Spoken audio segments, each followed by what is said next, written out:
On my wedding day, my fiancé who'd been missing for 2 weeks showed up holding my housekeeper's daughter's hand, demanding I cancel our wedding. I had to laugh. He wasn't even my groom anymore, so what exactly was I supposed to cancel? The church was packed with guests when the doors suddenly burst open. There stood Thomas, my fiancé who'd vanished weeks ago, holding hands with Angel, my housekeeper's daughter. Shockingly, she was wearing a wedding dress too. The room fell silent as everyone stared. Thomas looked determined, like a soldier heading into battle. "Everyone," he announced loudly, "Angel and I are truly in love. I can't go through with this wedding." He turned to me with a serious expression. "I'm sorry, but I don't want to marry anyone except Angel. Please call off our engagement and let her take your place." Angel put on her best victim face. "Don't blame Thomas. If you must blame someone, blame me. True love isn't wrong," Thomas declared solemnly. I couldn't help but laugh as I interrupted them. "Are you done with your little performance? You're not my groom anymore, so what exactly am I canceling?" Thomas froze. "What do you mean?" Lucas strode over with his long legs and stood protectively in front of me. "She means I'm the groom," he said coldly. "This wedding has nothing to do with you. Please leave." "And who are you?" Thomas demanded. I linked my arm through Lucas's. "He's my groom, the real Wilson heir. You can stop flattering yourself now." Angel's soft voice objected. "What Wilson heir? I thought Thomas was the only Wilson son." Thomas looked questioningly at Mr. and Mrs. Wilson. "Mom? Dad?" Mrs. Wilson replied nonchalantly. "Oh, I forgot to tell you, you're not my biological son. You were switched at birth." Mr. Wilson looked at them with disgust. "Both of you get out. Stop embarrassing yourselves." You see, 2 weeks ago, Thomas was indeed my fiancé. But then the Wilsons discovered he wasn't actually their son. He'd been switched at birth. All these years they'd been raising someone else's child. Thomas was too busy sneaking around with Angel to be reached when this happened.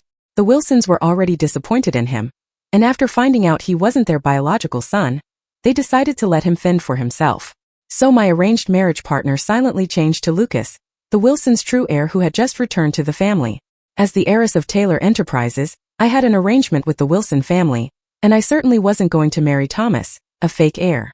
We all thought Thomas would keep playing disappearing act until after the wedding. Who knew he'd show up today, still naively believing he was the Wilson heir and today's groom, even bringing Angel in a wedding dress to replace me. Talk about delusional. Thomas couldn't believe his ears. Confused, he turned to look at the promotional posters around the venue, which clearly showed me and Lucas in our wedding photos. We made a perfect couple. Nowhere was Thomas to be found. The guests started whispering. What weirdos crashing a wedding that was never theirs? That girl's wearing a wedding dress? Did she think she'd become rich and famous today? Hilarious. Angel gripped her dress tightly, head down, her face turning crimson with embarrassment. Lucas signaled to security. "Take them away. This is my special day, my wedding. I won't let an outsider ruin it." The ceremony continued beautifully, with Lucas and I exchanging rings at the altar. I caught a glimpse of Thomas whispering with Angel in the distance and couldn't help smiling to myself. I was incredibly grateful my fiancé had been switched. Despite Lucas and I being debate team rivals in college, frankly, in terms of physique, character, and career prospects, Lucas outclassed Thomas in every way. Why wouldn't I be happy to trade a cheating loser fiancé for a mature, dignified, handsome man? But the way Angel looked at Lucas from Thomas's embrace struck me as familiar, that pitiable expression barely concealing rampant ambition, like an overflowing tide. When the housekeeper first brought Angel to our home, she acted meek and friendly, following me around like a puppy, wanting to be besties. I didn't mind having another friend, so I let her come and go freely. Thomas lived next door and often visited me. Somehow Angel met him, and despite knowing Thomas had average grades, she would deliberately bring practice questions when he came over, timidly asking him for help. When I was 16, Angel stole my room key while I was out and snuck in to try on my clothes. I caught her when I returned to get something I'd forgotten. Her tears fell like broken pearls. "I'm sorry, miss. My family's always been poor. I've only ever worn my cousin's hand-me-downs. I've never worn such nice clothes, so I thought, why are you crying? Does being underprivileged justify stealing my clothes?" I sniffed my clothes. Almost every piece reeked of cheap perfume, and one had a large yellow stain. Disgusting. I'm not exactly known for being kind or merciful. "This isn't the first time you've stolen my clothes, is it? You and your mother need to get out of my house right now, and you're paying full price for everything you ruined." Thomas, hearing this, immediately jumped to her defense. "You don't need to be so harsh. Look how scared she is." I was completely baffled. She's crying because she knows she did something wrong. Does crying make it okay to wear my clothes without permission? And leave them filthy? Angel squeezed out a few more tears. "It's all my fault. I was presumptuous. I thought we were friends. Thomas comforted her. Don't be afraid, then glared at me with furrowed brows. You rich girls are so out of touch with reality. Not everyone is born with a silver spoon. Angel already has it tough enough. What's the big deal about wearing one of your outfits? I still remember the disgust and confusion in his eyes, like I was some villainous rich girl in their love story. As if. The housekeeper begged for mercy, slapping Angel twice. My mom, for old time's sake, didn't pursue financial compensation but did fire her. She minimized the whole incident. When Mrs. Wilson learned about this, she also despised Angel's behavior and told Thomas to stay away from her. But I caught them together at school several times. Before all this, I had viewed Thomas as a brother figure and even developed a crush on him. Afterward, I wanted nothing to do with him. Even if Thomas had agreed to our arranged marriage, I would have been a runaway bride. Fortunately, I didn't need to escape. Not when Angel had Thomas wrapped around her finger so tightly. After the wedding, when the guests had left, Lucas extended his hand to me, the ring on his long finger sparkling. Shall we? I took his hand. Back then, we were on different college debate teams and I'd lost to him several times. I used to hate him so much I'd dream about debating him. Never imagined I'd end up marrying him. Life is strange. Mr. and Mrs. Wilson beamed at us from behind. Mom, wait. Thomas ran over. About my marriage to Angel. Mrs. Wilson seemed to suddenly remember he existed. Oh, you two want to be together? Go ahead, no one's stopping you. She shrugged casually. Angel was overwhelmed with emotion, tears welling up again. Thank you for your blessing. Thomas sighed with relief. Don't call her ma'am anymore. You'll be my mother's daughter-in-law soon, Angel. Angel was about to speak when Mrs. Wilson's smile vanished. Oh no, I can't accept that. Thomas isn't my biological son. Whatever you two do has nothing to do with me, so don't call me Mom. Then Mrs. Wilson took my hand and smiled at me. I only have one daughter-in-law, so please don't try to claim family ties where there aren't any. Angel's face cycled through shades of green and purple. Thomas pulled Angel behind him and glared at Lucas with hostility, sizing him up with envious eyes. Well, if you found your real son, at least tell me who my biological parents are. Lucas replied coolly. They'll be coming to get you soon. Hope flickered in Angel and Thomas's eyes. Lucas was undeniably handsome with his sharp features and noble bearing, the man who wore a suit better than anyone I'd ever seen. With his appearance, his family background must be equally impressive. Angel tugged at Thomas's sleeve, barely hiding her excitement. It's okay, Thomas. I'll wait with you however long it takes. Your family will be here soon. Hilarious. She was probably already convinced Thomas's biological parents were wealthy and couldn't be happier. Lucas asked me, do you want to continue watching this show, or shall we go home? No rush. Care to watch this drama with me a little longer? Just then, two vehicles pulled up, a sleek black Maybach and an older-looking minivan. They're here, I said. Thomas immediately pulled Angel toward the Maybach, but our family chauffeur stepped out of the luxury car. He walked right past them like they were invisible and headed straight to my parents. Sir, ma'am, your car is ready. The way he completely ignored them was so awkward, I almost felt bad for them. Mrs. Wilson pointed them in the right direction. Thomas, your biological parents are over by the minivan. A modestly dressed couple emerged from the minivan. Both had mostly gray hair and slightly hunched postures.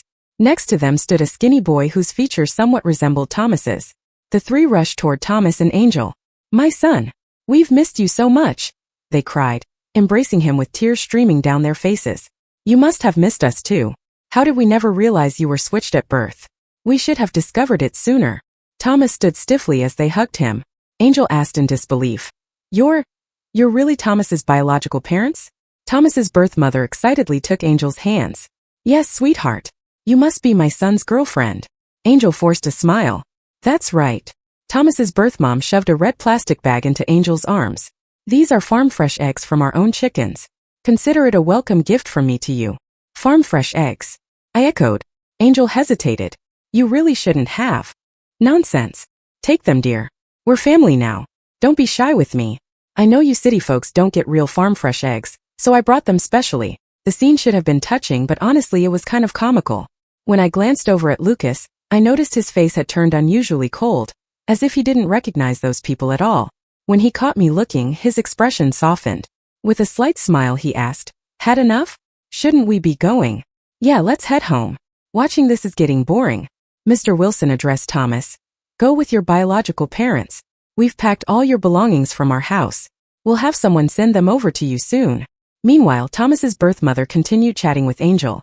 When are you two getting your marriage license? Soon I'll go back and start planning your wedding celebration.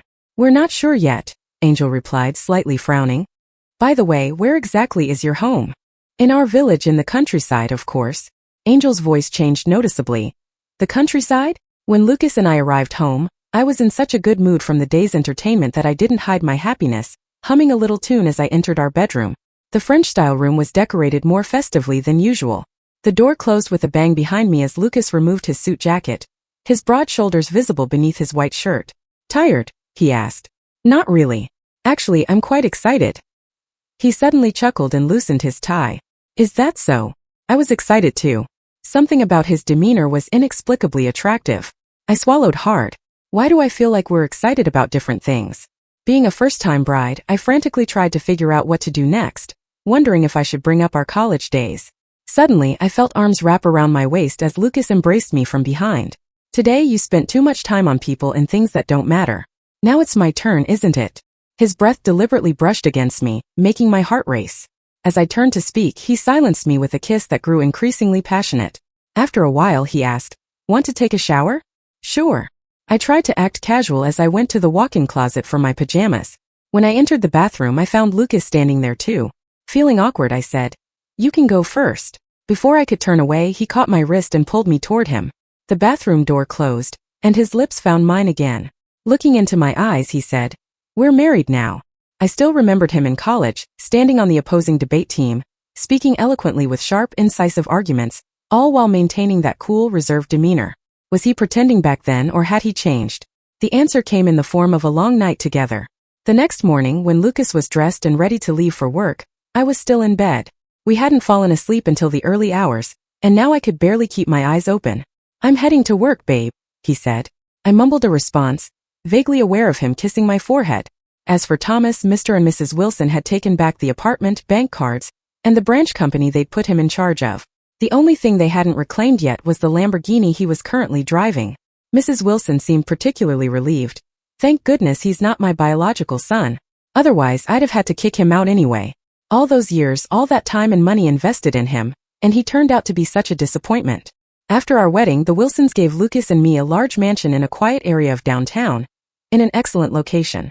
When Lucas and I arrived, we found two people standing at the gate, none other than the great romantic Thomas and his girlfriend. I got out of the car with Lucas and approached them. "What are you two doing at my house?"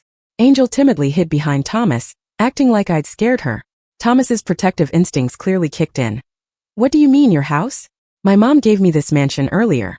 I should be asking what you're doing here." Just then, the estate manager spotted Lucas and me and came to greet us. "Sir, ma'am, you've arrived." Before I could take another step, Thomas grabbed Angel's hand and tried to enter, but the manager blocked them. "Sir, please don't trespass on other people's property." "What's wrong with you, old Tom? This house is mine. I was here just the other day. If you keep this up, I'll have you fired." "This property has nothing to do with you anymore," Lucas said coolly. "We've had the locks changed. If you force your way in, it's breaking and entering, and you have no authority to fire anyone." Then he turned to the manager. "You've done well. I'll have your salary increased." Thomas had been treated like royalty for 20-something years, with everyone respecting his status and giving him special treatment. He'd mistaken all that for his own importance. Now, suddenly being put in his place, he stood there stunned. Angel spoke softly, looking at Lucas with puppy dog eyes. "I'm very sorry. I didn't mean to disturb you, it's just..." Lucas cut her off mid-sentence. "If you're sorry, then leave. I didn't even need to say anything."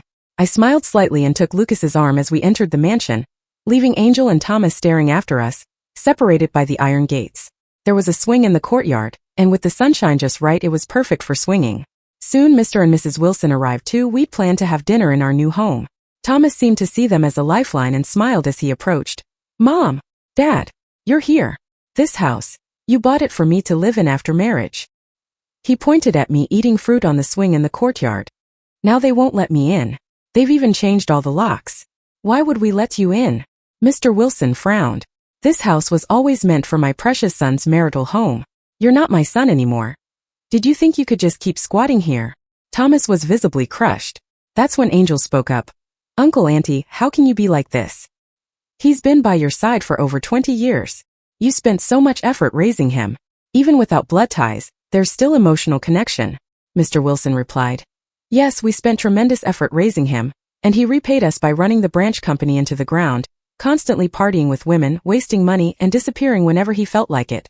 Looking back, all that money and effort was completely wasted.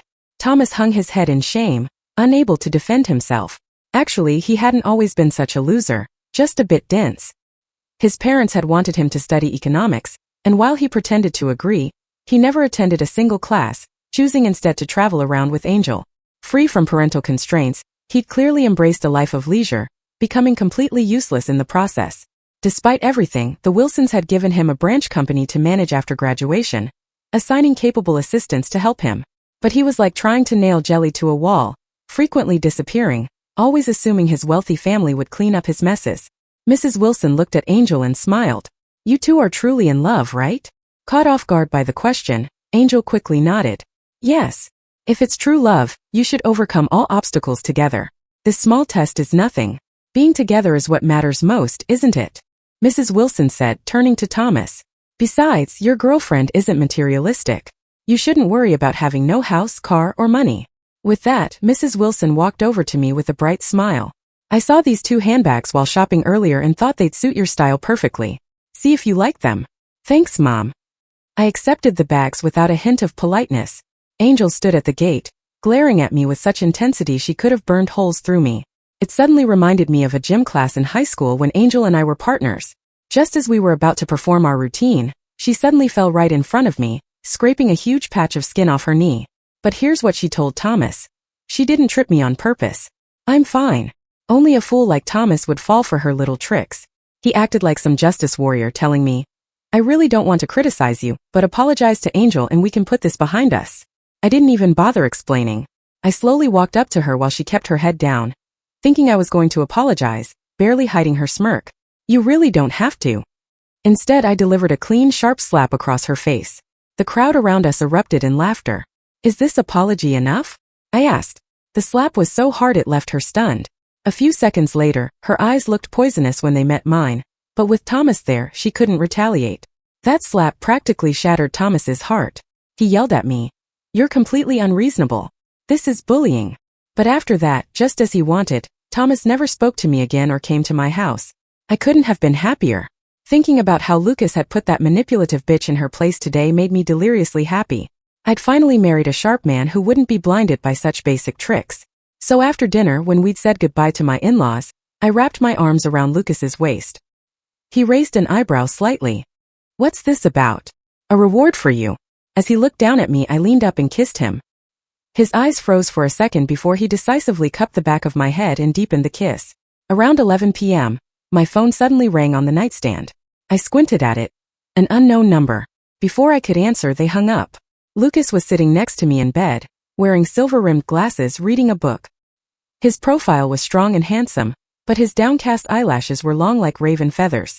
I had to admit, this man's stamina was something else. "Who called?" he asked. "No idea." "You don't recognize the number?" "Nope." After a while, sensing my eyes on him, he glanced over. "Why are you staring at me? Your energy levels are impressive." "That's what passes for impressive." He smirked and I detected a hint of teasing. "If I didn't think you were tired." I covered his mischievous mouth with my hand. He took my hand and gently kissed the back of it. "When you used to debate against me, you never held back. Did you ever think I might be your future wife?" He looked at me, his eyes filled with complex emotions. "If I had lost to you, would you have remembered me so vividly?" "Of course. I even specifically asked around about you back then." His beautiful eyes crinkled with amusement. "You asked about me?"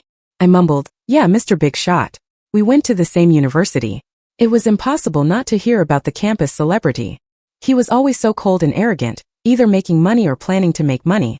To top it off, he was annoyingly first in all his major courses. He even started a software company with some classmates. "So why were you pushing yourself so hard back then?" I asked. He fell silent for a moment, as if deciding whether to tell me. I sat up and leaned against his chest. "Come on, you can tell your wife." Lucas sighed. "It feels like I'm fishing for sympathy." As it turned out, Lucas's adoptive parents had basically neglected him all these years. In middle school, they sent him to live with distant relatives, where he worked in their small restaurant in exchange for meals and tuition. Throughout high school and college, he had to earn all his own living expenses. During college, his adoptive parents frequently found excuses to ask him for money. He had once believed they were just poor and didn't know how to express their love, which explained why they neglected him so completely. But when their second son was born, he saw how they doted on the child and realized that not being loved was simply not being loved. There was no hidden reason. After understanding this, he rarely went home since no one welcomed him there. Still, his adoptive parents never stopped asking him for money. 90% of the costs for their hometown property and house came from Lucas's pocket. No wonder he had worked so relentlessly back then. Your adoptive parents are monsters. I fumed. I seriously suspect they knew all along you weren't their biological child. Otherwise, how could they be so heartless?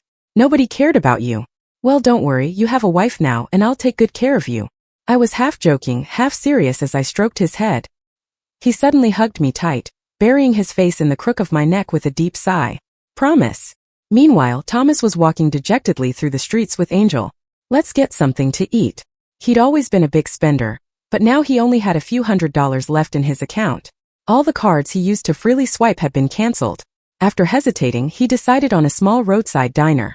Angel frowned. I don't want to eat here. What would you prefer? That seafood place you promised to take me to. Normally, he would have taken her without a second thought. But now he lacked the means. The thought of returning to that cramped space so different from his former living conditions made him feel suffocated. I don't have much money right now. I'll take you another day. Angel was quiet for a long time. Then she suddenly took a call. My mom just called me home for dinner so I can't join you. Want me to take you home? They took your car.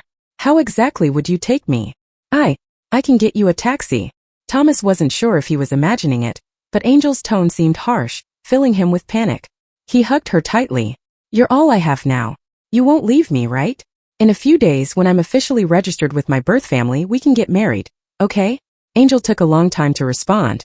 Thomas, I have to ask, do you actually have what it takes to get married right now? Thomas pressed on. I'm 25. I'm old enough to marry. I'm not talking about age.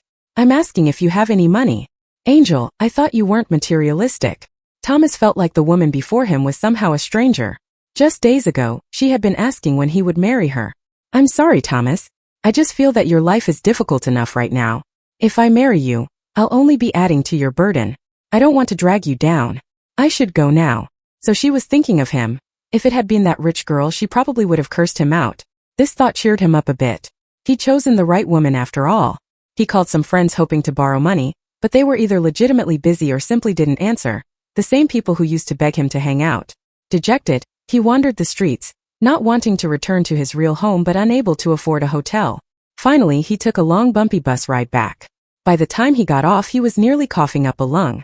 But when he walked through the door, his birth parents immediately approached him with, You're back.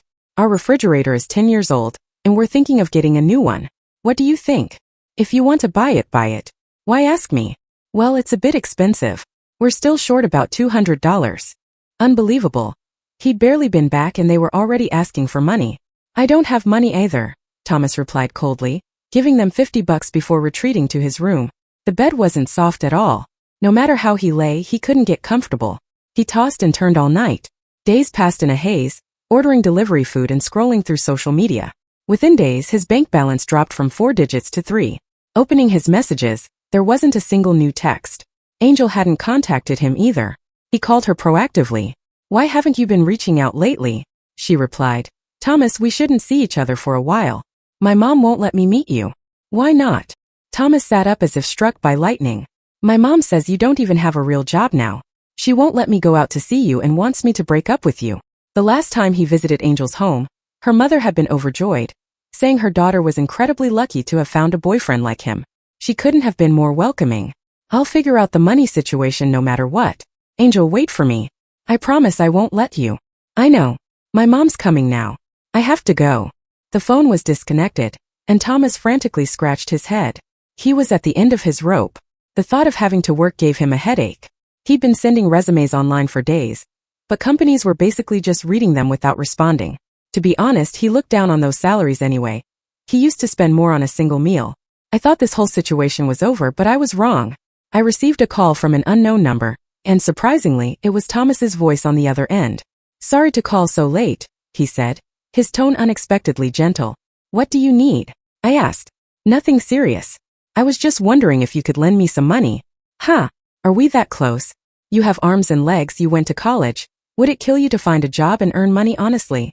Finding a job takes time. Look, we grew up together. Could you lend me something to get by?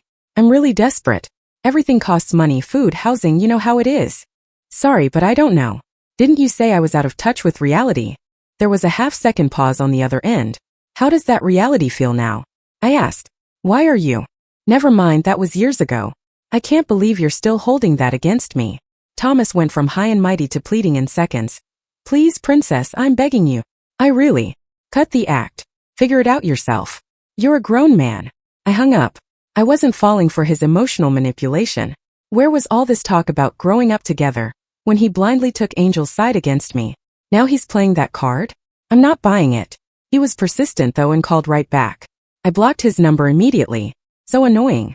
At noon, after shopping with my girlfriends, I passed by Lucas's company. I had the driver take me there to pick him up after work. But I spotted Angel standing at the entrance of the building, holding something, apparently waiting for someone.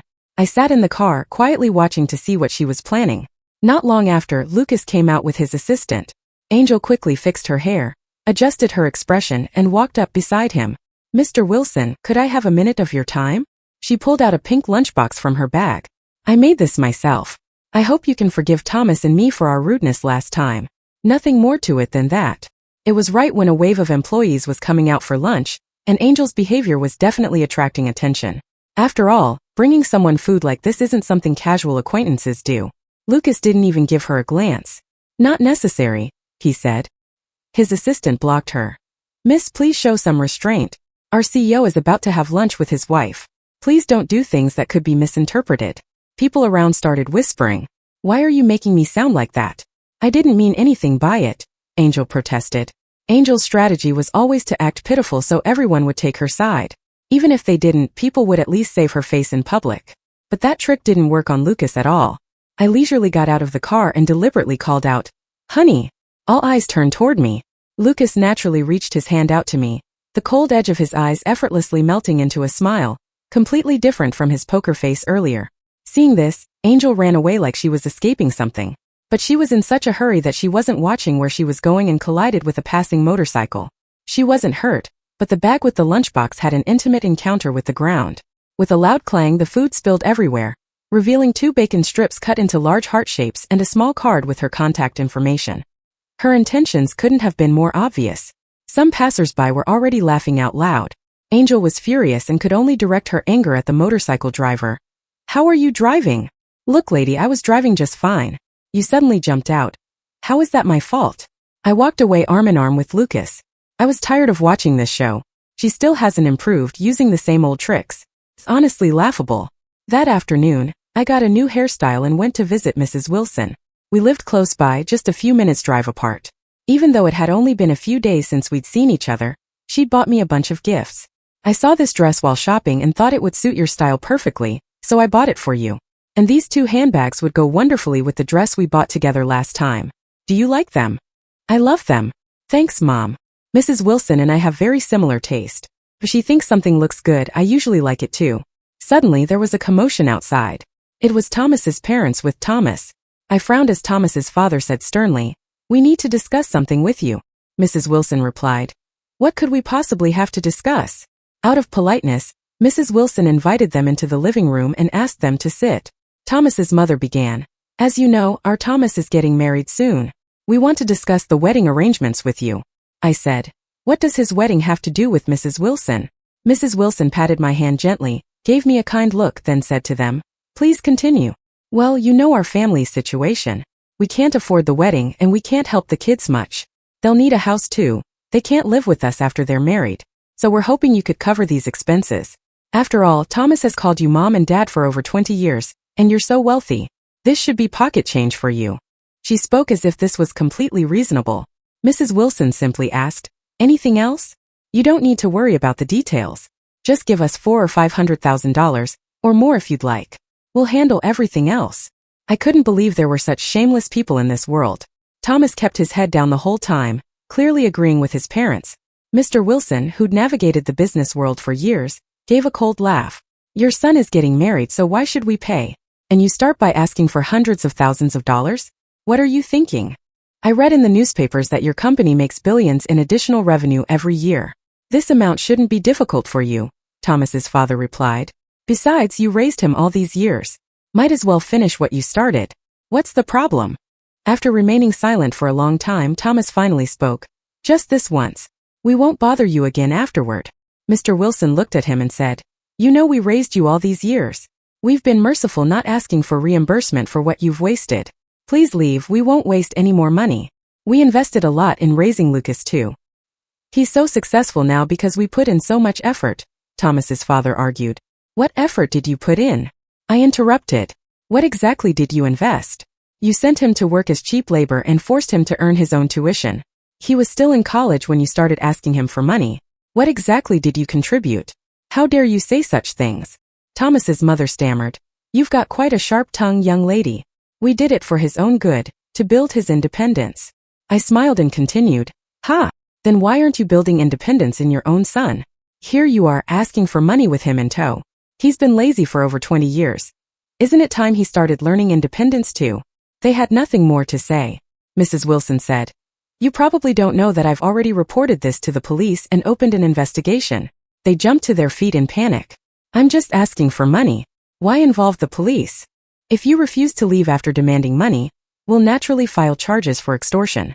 As for why I reported you to the police, you should know perfectly well. We don't know.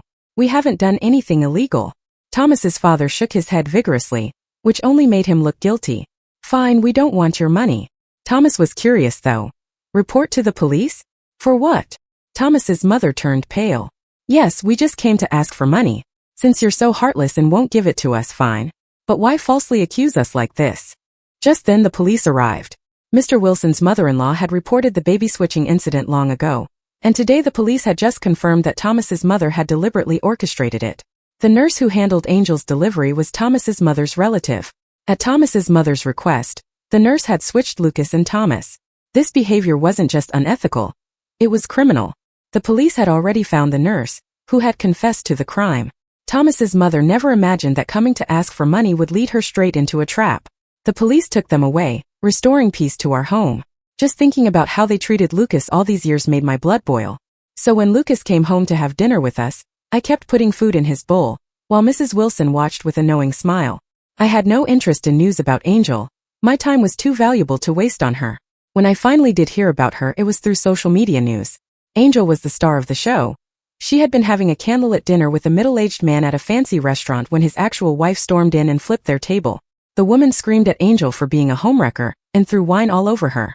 This dramatic scene was captured by other diners and posted online, where it went viral. When Thomas found out, they had a huge fight.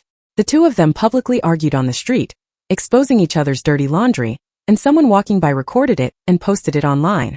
Internet sleuths even dug up Thomas's family reunion videos and edited them into what they called an ultimate plot twist compilation. One moment, Angel was saying she loved Thomas for who he was and his family background didn't matter. The next moment, she was pointing at Thomas, calling him a loser who couldn't even find a job. If I hadn't thought you were a rich heir, I wouldn't have bothered with you in the first place. One moment, Thomas was saying he wanted Angel to have a glamorous wedding. The next, he was pointing in her face demanding, Do you have any idea how much money I've spent on you? If you're so capable, why don't you pay me back every cent? Online commenters summed it up in one sentence. One's stupid, one's trashy, they deserve each other. Of course, all this gossip was sent to me by friends, because I was busy honeymooning with Lucas. Their drama was just entertainment. What mattered most was living our best life now. We held hands walking along the beach at night, visited beautiful places to take photos, and discovered that getting married before properly dating actually wasn't so bad. It suddenly started raining at the beach. The rain was light at first, so we just strolled slowly through it, but then it got heavier. We returned to our hotel, and as soon as we entered the room, Lucas pulled me into the bathroom where we showered for a long time. I suddenly remembered a day in college when I was visiting a friend at another campus and passed by the basketball court. It was raining, but several guys were still playing basketball. I caught sight of Lucas. His white t-shirt was sticking to his body from the rain, almost transparent, revealing the contours of his broad shoulders and defined abs. I stopped in my tracks as if by some spell. The rain stopped and the guys all took off their wet shirts. Lucas removed his shirt too, exposing his lean upper body. He wrung out the rainwater and quickly put it back on. When he turned around, our eyes met. The young man's eyes were clear and calm, but his normally indifferent expression froze for a moment when he saw me, and his ears quickly turned red. He awkwardly looked away. Nice body, I teased him, but he walked away without looking back. Let me dry your hair, Lucas said, bringing me back from my distant memory. I obediently went to his side, enjoying his attention. He dried my hair a few times before, and he was getting better at it. After he finished, he put down the hairdryer, carried me to the middle of the bed, and bent down to kiss me. I loosely wrapped my arms around his neck, feeling the warmth radiating from his body. Can I ask you something? Did you have a crush on me in college? You blushed when you saw me. Lucas gave a slight smirk. When did I ever blush? I described the scene to him, and he quickly remembered. But he just smiled, his eyes gentle like ripples of moonlight spreading out. Maybe I should be asking you. You remembered me with my shirt off all these years. Haven't you been thinking about me this whole time? Absolutely not, I protested. His kiss landed on my earlobe, teasing me. You sure about that? I was forced to surrender. Okay, I was thinking about you. Later that night, as I was drifting off to sleep, I vaguely heard him whisper in my ear. I've always liked you, but I never thought I could have you. And now I do, Mrs. Wilson.